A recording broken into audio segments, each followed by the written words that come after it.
Chers amis sénégalais du Sénégal comme de la diaspora, c'est votre compatriote qui s'adresse à vous pour échanger sur un problème qui m'empêche de dormir ces temps-ci. Parce que la question que je me pose, que je ne cesse de me poser depuis quelques années, mais surtout cette année, davantage cette année, c'est qu'est-ce qui se passe dans l'école sénégalaise? Oui, j'entends la tempête. Quand on ne parle pas de le bac là, l'organisation du bac, certains jubilent, disent que on a. Mais le bac, depuis l'époque coloniale, on organise le bac au Sénégal, donc ce n'est pas une nouveauté. On a au moins plus de 70 ans d'expérience dans l'organisation du bac au Sénégal. Donc pourquoi les gens des ministres de médecine ici ont jubilé, le bac c'est. Mais c'est puéril, cette étude-là. Mais la question que je me pose, c'est il y a un programme que le ministère de l'Éducation nationale a mis sur pied depuis quelques années, où il parle de phare, progression harmonisée pour des évaluations standardisées. Les évaluations, la progression a toujours été harmonisée. Dans l'éducation, tout le monde sait par quel chapitre on commence au niveau de chaque niveau. On le sait, par exemple, pour ce qui est des mathématiques. Donc les progressions harmonisées existaient en mathématiques depuis fort longtemps. Et ces évaluations standardisées dont on parle là, j'y reviendrai plus tard, mais ce qui pose problème au niveau de ces évaluations standardisées, c'est que c'est n'importe quoi, c'est gravissime. C'est gravissime. Quand par exemple je prends l'épreuve de mathématiques de la classe de 4e du second semestre, pour la composition du second semestre cette année-ci, l'année scolaire 2023-2024. Mais dans l'exercice numéro 1, à la deuxième question, on dit si f est une application linéaire, et f de 0 égale 3. Mais ça, c'est horrible, c'est inadmissible. Qu'un professeur ait proposé ce sujet et que ce professeur ne sache pas que pour une application linéaire, 0 a toujours pour image 0. Mais c'est inadmissible. Quel est le niveau maintenant des enseignants qu'on a ici dans ce Sénégal-là? Et c'est à eux qu'on confie nos enfants. Et pourtant, cette épreuve-là, c'est une épreuve au niveau de toute la ville de Thiès, je crois même au niveau de toute l'académie de Thiès. Donc c'est passé par l'inspecteur de spécialité. Il a dû regarder, il a lu. Et le réflexe ne lui est même pas venu de dire que non, on ne peut pas, par une application linéaire, f de 0 ne peut pas être égal à autre chose que 0. Mais si l'enseignant ne le sait pas, et si l'inspecteur de spécialité, comme les autres encadreurs, ont vu cette épreuve, sans qu'ils aient crié au scandale, et qu'ils aient servi ces épreuves-là à nos enfants, qui sont dans les classes, mais ça veut dire que nos enfants, on ne sait pas à qui on les a confiés. Du moins, on les a confiés à des gens qui ne les forment pas. Parce que tout enseignant de la classe de 4e en mathématiques sait que par une application linéaire, l'image de 0, c'est 0. Ça ne peut pas être autre chose que 0. Mais quand on dit si f de 0 égale 3, ça c'est horrible, c'est un scandale. Je parle de l'académie de Thiès, c'est au niveau de l'académie de Thiès que ça s'est fait. C'est un scandale. C'est scandaleux que les inspecteurs n'aient même pas été secoués par cette aberration qui est contraire aux mathématiques. Mais par une application linéaire, f de 0 c'est 0. Sinon, ce n'est pas une application linéaire. F de 0 c'est 0, c'est pour quand même la représentation graphique, on dit que c'est une droite passant par l'origine du repère. Parce qu'on a pour abscisse 0 et pour image aussi 0, pour ordonner 0. Mais c'est scandaleux. Des choses pareilles se passent tout le temps dans les évaluations. Les gens ne rectifient pas. Et nos enfants, voilà pourquoi ils n'ont pas le niveau. Parce que quand les enseignants eux-mêmes ont des problèmes de niveau, ont des problèmes avec les mathématiques, ont des problèmes avec ce qu'ils enseignent, mais c'est normal que nos élèves-là aient leur niveau qui dégringole. Si c'est un médecin qui fait une erreur là, grave, tout le monde en parle pendant 1 semaine, 2 semaines ici au Sénégal. Les radios ne cessent de beugler à propos de cela. Et ça, c'est extrêmement gravissime. Et ça se fait dans les écoles chaque année. Toutes les années avec les évaluations, on constate des conneries pareilles, des erreurs pareilles, des contre-mathématiques, des antivérités mathématiques comme ça, pareil. Et personne ne rectifie. Il y a combien d'enseignants dans la ville de Thiès? Et on a donné ces épreuves-là aux élèves, on les a laissés composer sans soulever ça. Alors que les élèves, même, on leur dit que f de 0 par une application linéaire, c'est toujours 0. D'où même le tableau de proportionnalité auquel on fait allusion pour parler d'application linéaire. Mais c'est du n'importe quoi. Et ça continue depuis des années, c'est comme ça. Les épreuves harmoniser, c'est tout le temps problématique. Ça pose tout le temps des problèmes ici, au Sénégal. Mais de grâce, le budget du ministère de l'Éducation nationale, c'est le budget le plus élevé de tous les ministères. Si on accepte de mettre tout cet argent là-bas, c'est parce qu'on estime que la formation des enfants est sacrée, elle est primordiale pour pouvoir assurer le développement de ce pays. Mais si des contre-vérités pareilles sont mises dans les épreuves et que personne n'a rectifié, c'est scandaleux. Que des enseignants même aient eu le réflexe de dire qu'une application linéaire par une application linéaire, f de 0 égale 3. C'est scandaleux. Et que ça laisse les Sénégalais indifférents, alors que ce sont les enfants qui sont là, victimes de ce système de formation. Mais donc, qui sont les enseignants à qui on confie nos enfants-là? Qui sont ces enseignants-là? Qui sont-ils ces enseignants? C'est pas la première fois qu'il y a des erreurs pareilles, mais depuis que ces évaluations urbanisées ont commencé par les classes de 3e avec c'est toujours les mêmes problèmes qui se posent. Mais de grâce, si on nomme des inspecteurs de spécialité, des encadreurs, etc. dans des disciplines, c'est pour éviter que ces problèmes-là se produisent. Mais si ça se produit systématiquement, chaque année, après année, dans les évaluations harmonisées, mais ça veut dire qu'on n'a qu'à fermer l'école sénégalaise. Un budget colossal alors que des enseignants enseignent des nullités, des contre-vérités. C'est inadmissible. Et on voit que les autorités ne sont même pas au courant, les autorités parlent d'autres choses. Ils se flattent parce que le bac a été bien organisé. C'est scandaleux ce qu'on a ici comme autorité. Ce qu'on a ici aussi comme enseignant, c'est scandaleux. Il faut qu'on se dise la vérité. Si on ne change pas, on ne veille pas à ce que de plus en plus la formation soit réassurée au niveau de l'enseignement, les écoles de formation dignes de ce nom, que des écoles de formation dignes de ce nom existent pour éviter que des bêtises pareilles, que des erreurs pareilles soient inculquées à nos enfants. Si on ne le fait pas, ce n'est pas la peine de continuer à dépenser des sommes d'argent aussi colossales pour que des enseignants qui remettent des épreuves ignorent même tout ce qu'ils doivent, ignorent même ce que les mathématiques disent. Que des enseignants ignorent même ce que leur discipline réclame. Des choses élémentaires, soyons sérieux. Avec ça, l'enseignement va aller de mal en pis. C'est la catastrophe qu'on atteint. Cela dit, y a-t-il un pilote dans l'avion? Je ne crois pas qu'il y en ait. Le pouvoir actuel et l'opposition constituée de Benno Bokk Yakaar, etc. Ils nous tympanisent tous ces temps-ci pour des problèmes de déclaration de politique générale. Bon, soyons clairs, les déclarations de politique générale, ça ne représente rien, ça ne vaut rien. On peut pas prendre 1000 engagements dans la déclaration de politique générale qu'on ne respecte pas. On l'a constaté depuis des années ici au Sénégal, avec les premiers ministres qui vont et avec les premiers ministres qui passent et qui changent. Les déclarations de politique générale sont faites. C'est du cirque. Pour moi, c'est du cirque. Ça n'engage en rien celui qui fait cette déclaration de politique générale parce qu'il est libre d'ignorer tout ce qu'il a dit, de faire autre chose comme politique. Et ensuite, les gars de Benno Bokk Yakaar là, mais c'est eux qui ont présidé aux destinées de ce pays pendant 12 ans. Ils ont fait n'importe quoi ici.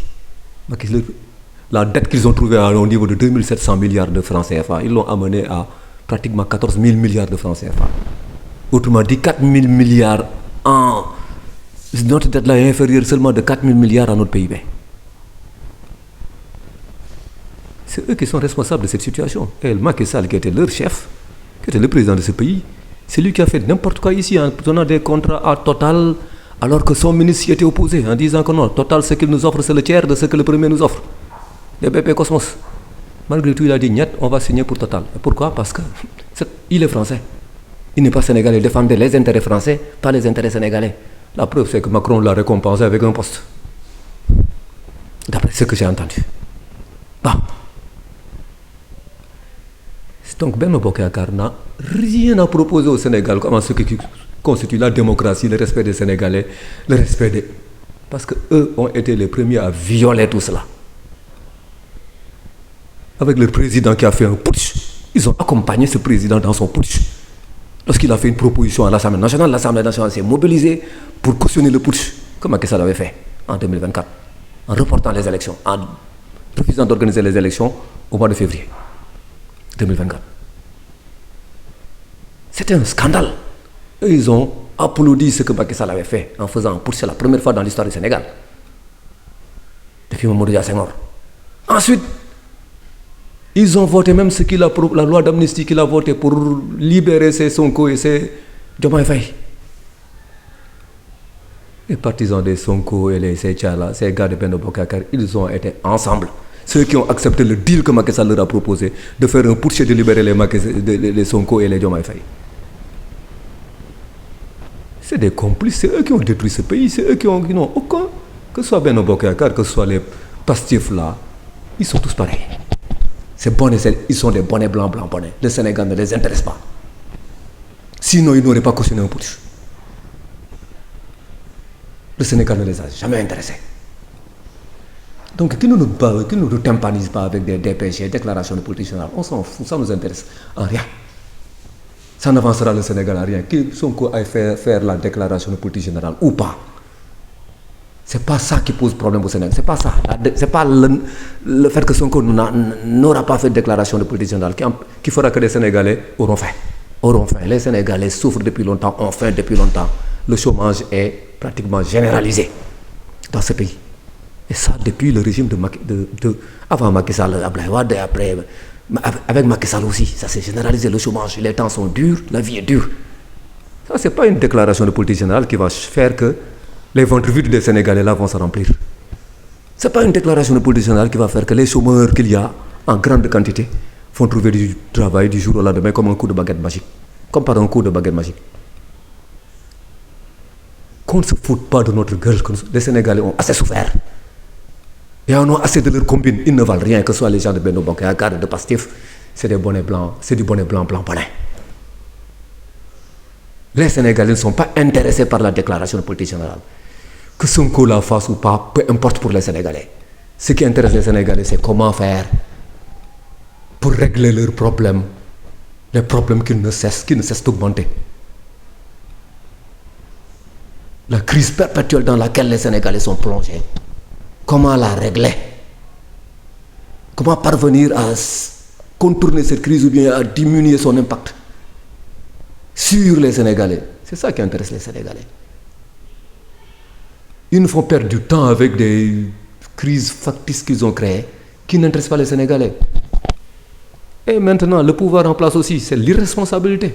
Parce que eux, avec tout ce qu'ils ont chanté comme dans leur livre Solutions et je ne sais plus projet, on avait cru que une fois qu'ils viendraient au pouvoir, ils auraient mis au point, ils auraient mis en branle leur programme pour lutter contre le chômage. Mais ce n'est pas de cela qu'ils parlent. Ils disent que oui, leurs solutions là et leurs trucs là sont anachroniques. Leurs solutions et leurs projets, c'est anachronique. Autrement dit, ils ont appâté les Sénégalais avec des choses auxquelles ils ne croyaient pas. C'était juste pour prendre le pouvoir. Ils ont pris le pouvoir maintenant. Et le premier réflexe, c'est quoi? C'est de s'occuper des Sénégalais, de les chasser. De chasser les ambulants. Les ambulants qui n'ont rien, qui sont des victimes du fait que le Sénégal, depuis son indépendance, n'a pas de programme pour le développement de ce pays. La preuve, c'est que l'agriculture n'existe même pas dans ce pays. On importe 750 milliards de francs CFA de riz chaque année. Alors qu'on a 3 grands fleuves, on n'a même pas mis au point de projet pour aménager la vallée du fleuve Sénégal, la vallée de l'Anambé et aussi celle du fleuve Casamance, afin de pouvoir être plus qu'autosuffisant en riz et exporter du riz éventuellement. Ça ne les intéresse pas. S'ils avaient de tels projets en vue là, une bonne partie des gens qui sont victimes de l'exode rural là, qui sont dans les grands défis là, comme Dakar et autres là, ne seraient pas là. La plupart d'entre eux auraient préféré avoir un projet, cultiver du riz dans leur zone d'origine. Mais c'est que ces autres pays, le monde rural sénégalais est laissé à lui-même. Il n'y a aucun projet de développement. L'État ne vient jamais en appui. L'État, ce qu'ils ont su faire sous Macky Sall, c'est construire un stade à 156 milliards. Qui sert à quoi? À rien. Donc la maintenance seulement s'élève à 300 millions par an. le centre de conférence Abdou Diouf là, qui a coûté 50 milliards. Alors qu'avec moins de 30 milliards, ils auraient aménagé aussi bien la vallée du fleuve Sénégal que la vallée du fleuve de l'Anambé, suivant le fleuve Gambie. Mais vous voyez, donc ça ne les intéresse pas de développer le pays. Comment on peut s'occuper de construire des éléphants blancs qui n'ont aucune utilité pour le pays? Le stade d'Abdoulaye Wade. À quoi sert-il? À rien du tout. Le centre international de conférence Abdou Diouf qui coûte 50 milliards. Ça d'Abdoulaye Wade 156 milliards. Mais c'est de ça que doivent parler les Sénégalais. Plutôt que de dire, mais Macky Sall aurait dû être là, arrêté et jugé. Il devait être jugé pour tous les crimes qu'il a commis. Notre dette qu'il a amenée à 14 000 milliards de francs CFA alors qu'on n'a même pas vu. C'est avec quoi? Quelque chose de concret qu'on a fait avec la dette. Quelque chose de concret qu'on a pu faire avec la dette, on n'en va pas. On emprunte dans les 12 000 milliards de francs CFA. Qu'est-ce qu'on a fait pour développer le pays? Rien du tout. Macky Sall aurait dû être arrêté, jugé pour ça. Il aurait dû être aussi arrêté, être jugé pour le contrat qu'il a obligé, pour le contrat qu'il a fait signer pour Total, alors que d'autres offraient 3 fois plus que Total. Bon Dieu. Mais ayons un peu de dignité. Réclamons nos droits. C'est très simple de prendre un téléphone, de communiquer, voir sa khalat, etc. C'est des conneries ça. Mais exigeons que Macky Sall soit là et qu'il soit déféré et qu'il soit jugé. Il a commis ces crimes et il a commis en plus de cela, pour combler le tout, le crime du coup d'État. Accorder des amnisties de gauche à droite, à tort et à travers. Mais au lieu de cela, le président actuel, c'est lui qui lui a prêté un avion qui ne lui appartient même pas, un avion qui appartient au peuple sénégalais en principe. Et ce président-là, lorsqu'il a été élu, qu'est-ce qu'il a fait? Il est parti présenter ses révérences c'est pas au fait Bani que je veux dire, Alassane Ouattara. Alassane Ouattara qui est le représentant des intérêts exclusifs français en Afrique. Tu vas voir Alassane Ouattara, tu lui dis je compte sur votre sagesse, avec vous, pour qu'avec vous. Ah bon? Après cela, il te conseille, tu peux avoir Macron. On te fait entrer par une porte dérobée, puis tu parles de partenariat entre le Sénégal et la France. Quel partenariat? Partenariat là que la France vient tout le temps puiser nos moyens. Les entreprises françaises qui sont là, elles ne font que s'enrichir. Et enrichir leurs actionnaires français. Mais pas les Sénégalais. Les Sénégalais sont appauvris. Que ce soit les Oranges qui sont là, les Oranges, les FH, les autres, etc.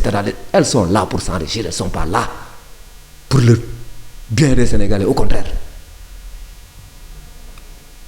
Parle de partenariat en agriculture entre mais la France, si elle voulait faire du partenariat avec le Sénégal, c'est maintenant qu'elle attendrait.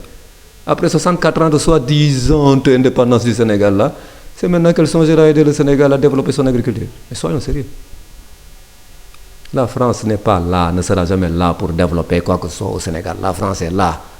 Et le gouvernement français est là pour défendre les intérêts des entreprises françaises. Point.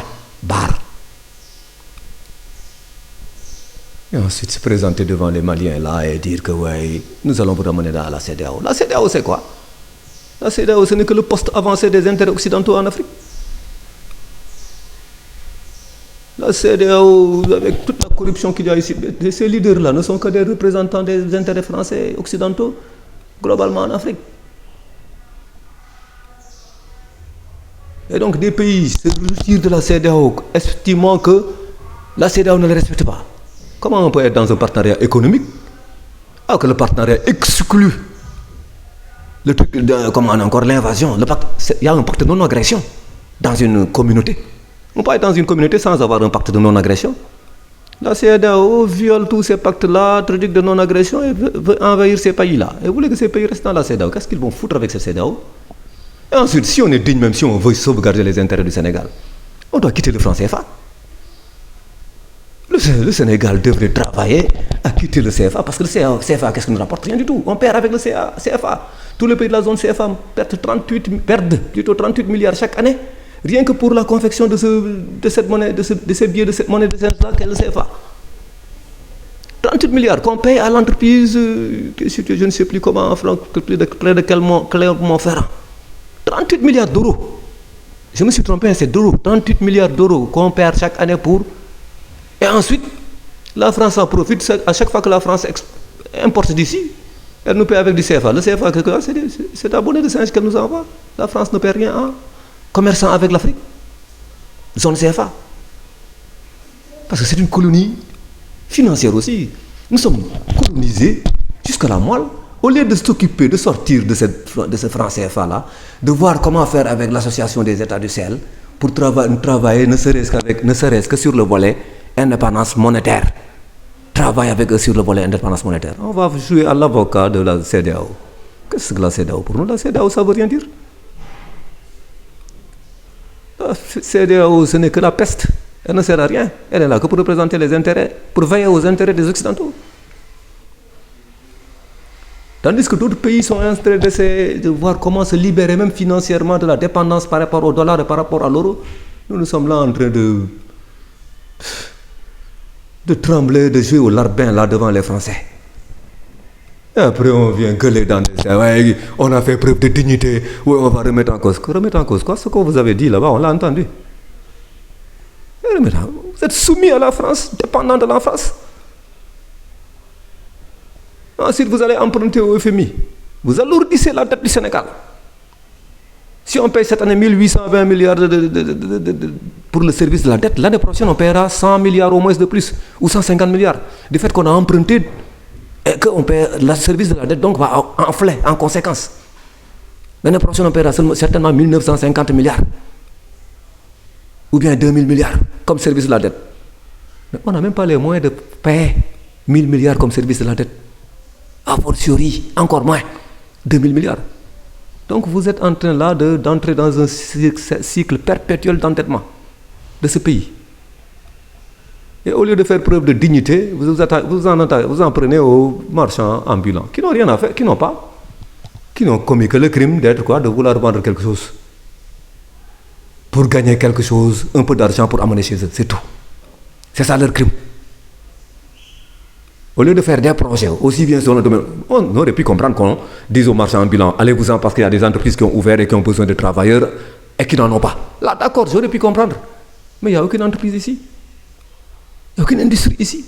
Il n'y a rien que vous avez fait, vous voulez chasser ces gars-là. Vous ne pouvez pas les chasser. Chasser le naturel, il reviendra au galop. Parce que ces gens-là, ils n'ont rien à manger, ils ne vont pas accepter de se suicider en retournant dans leur village là parce qu'il n'y a rien là-bas. Alors qu'au moins, s'ils comptent gagner quelque chose, ils vont revenir ici parce que le pays, attention, l'État, la propriété du Sénégal, ce n'est pas la propriété du chef de l'État et du Premier ministre. Hein. S'ils ne font pas attention, ils risquent de créer un précédent extrêmement dangereux et qui risque de mener vers une situation terrible. Hein.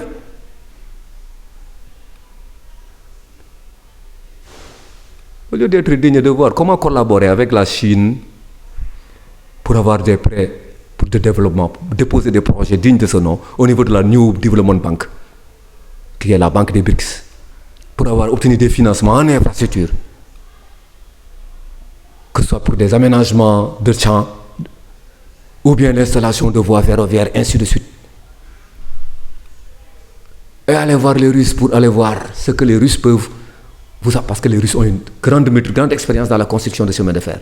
Comment ils peuvent faire pour les chemins de fer? Comment aussi on peut nous construire des écoles? Parce qu'on a davantage de candidats au bac, etc., etc. Mais au lieu de faire ça, vous allez traîner chez les Français, là, chez Ouattara, chez les Français et chez les gars de Abuja. C'est la CEDEAO.